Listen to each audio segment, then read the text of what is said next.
Celtics gift Mavericks a G League MVP who might haunt them later. What if the Celtics just handed Dallas a ticking time bomb? Not in a bad way, but in the kind of way that makes you wonder if Brad Stevens saw this coming or simply bet on the wrong. Timeline: JD Davison, the reigning G League MVP, is no longer in green and white. Instead, he might soon be running the point for a conference rival. That's not just a missed opportunity, that's a potentially seismic shift. To outsiders, it looks like Boston quietly trimmed the fat. But dig deeper, you'll see a 22-year-old with elite athleticism, a sharper-than-you-think basketball IQ, and a growing command of the game now falling into the hands of a Western Conference contender that just reached the NBA Finals. The Celtics didn't just waive a fringe player. They let go of a guy who was this close to cracking their own rotation, and now the Mavericks might be the ones reaping the benefits. The real shock: Davison wasn't cut because he lacked talent. He was squeezed out by timing, cap mechanics, and a Celtics roster built to win now, not later. Boston is swimming in elite guards. There was no room, but no room doesn't mean no value. And Dallas, quietly desperate for a spark off the bench, while Kyrie recovers and D'Angelo Russell tries to prove he still belongs, might have found exactly what they need in Davison. This isn't just about minutes or depth. This is about upside. About someone who just averaged nearly a double-double in the G League, dominated in transition, and has the kind of explosiveness that doesn't grow on trees. Davison didn't flunk out of Boston. He got stuck behind a championship machine. Now he lands in a situation where a single good week in camp could flip his career and maybe change the trajectory of the Mavericks bench unit. He's not walking into a packed locker room. Dallas still has one roster spot open. They weren't impressed by their summer league hopefuls. The door isn't just cracked open for Davison, it's swinging wide. He's Exhibit 10 now, but that can turn into something permanent real fast, especially if he looks like the only guy who can push the tempo when Luka sits, or bring life to a second unit that's been historically inconsistent. Celtics fans shouldn't panic, but they should watch closely, because if Davison finds his rhythm in Dallas, this won't just be a summer footnote. It could be the start of a narrative that circles back in April, when benches matter and mistakes made in July come back to bite. The Celtics are quietly setting the stage for a roster earthquake if the latest buzz is even remotely true. Boston fans need to brace themselves. A member of the Celtics front office just told Keith Smith from Spot Rock that this team will not finish the summer above the second apron. That may sound like a cap nerd footnote, but it could trigger a chain reaction that reshapes the entire roster before your next coffee cools. We've already seen the warning signs. Jrue Holiday, gone. Kristaps Porziņģis, gone. Luke Kornet, gone. And if the whispers are true, Al Horford might be next, possibly inking a final run with the Warriors. These weren't just random losses, they were calculated subtractions with a specific endgame.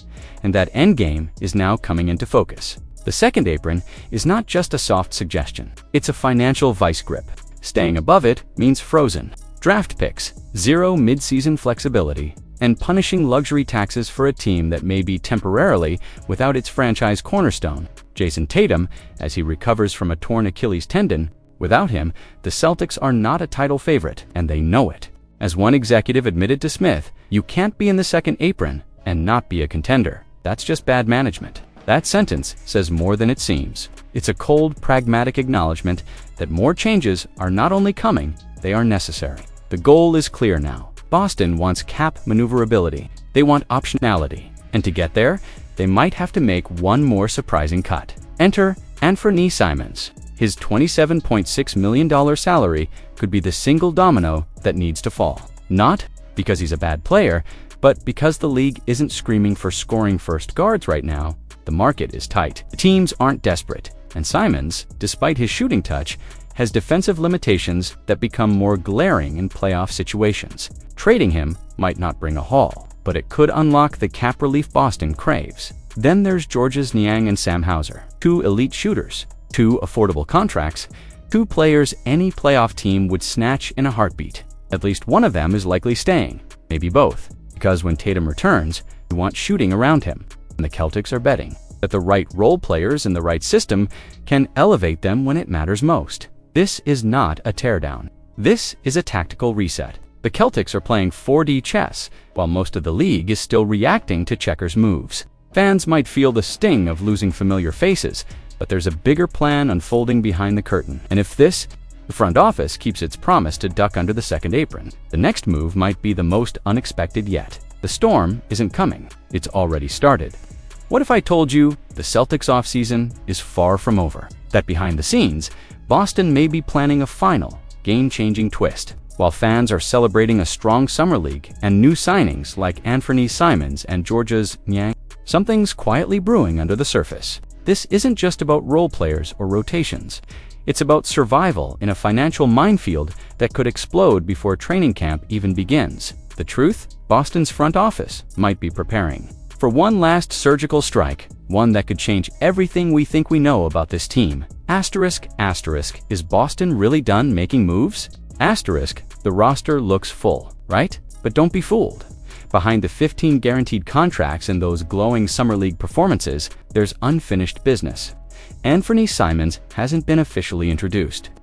Georgia's Niang showed up in Vegas, yes, but with rumors of trade possibilities and the fact that neither can be packaged in deals until September, the message is clear. These aren't just depth pieces, they're potential leverage. Boston is $330,000 over the second apron. That may seem like pocket change, but in NBA tax math, it could cost them over $40 million. That's not sustainable, especially not with the league's harshest financial penalties looming.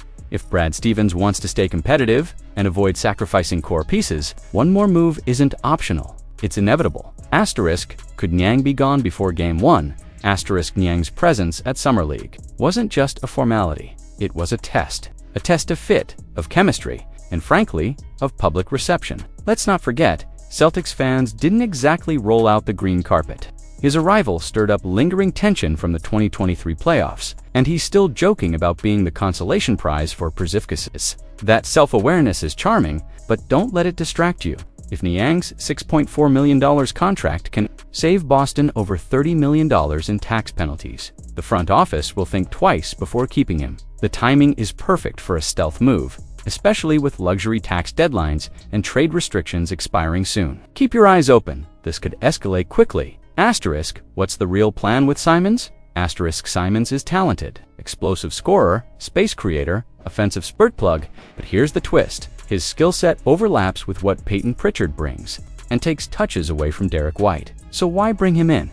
Because Simons isn't a basketball piece, he's a financial chess piece. If moved before the trade deadline, his outgoing salary could slice Boston's tax bill in half.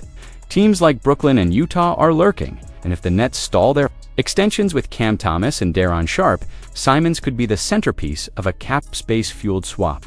Brad Stevens isn't just managing a roster, he's negotiating with time, money, and risk. And Simons, he might be the pawn that becomes a queen, just not in Boston. Asterisk, is this the end for Sam Hauser? Asterisk, here's the dilemma. Sam Hauser is too good to trade and too expensive to keep if the Celtics go all-in on tax avoidance. He doesn't clear enough cap by himself, but he could be part of a packaged deal, a dangerous scenario for a team already light on reliable shooters. The only way he's traded is if ownership decides to draw a line in the sand financially. So far, Brad Stevens insists ownership is committed to the long game. But if that changes, if one injury derails the plan, or if the Tatum timeline shifts, after his recovery, Hauser might be the first casualty of the reset, and no one's talking about it yet. Asterisk, could Simmons really land in Boston? Asterisk, Ben Simmons. Just the name alone sparks debate. But Boston's interest isn't baseless. The Celtics have been flirting with positional versatility for years, and Simmons, when healthy, fits that mold. He's not a shooter, but he can defend, facilitate, and push the pace. He also comes with risk. Injury history, contract size, mental readiness, all in question. But here's the X factor. Signing Simmons might actually be cheaper than adding a low-end 15th man, thanks to tax loopholes tied to minimum deals. That's the absurd reality of the new CBA. And if Boston believes they need one more ball handler, with size for a playoff run, Simmons might be the unlikely answer. Think it's crazy? So was Porziņģis. So was Jrue, and they paid off. Asterisk, this offseason isn't over. It's just getting quiet. Too quiet. The Celtics are balancing firepower and finance with surgical precision, and one wrong move could derail everything. Or one bold play could set up a dynasty. Brad Stevens is holding his cards close, but every detail, every dollar, every rumor is part of the master plan. And if you think this roster is locked in, think again. We'll break down the potential, ripple effects of a Simmons deal, and what it would mean for Matsula's system in our next video. But for now, I want to hear from you. Which move should Boston make next? And who's most likely to be gone by opening night? Drop your prediction below and join the debate, because this story is far from over.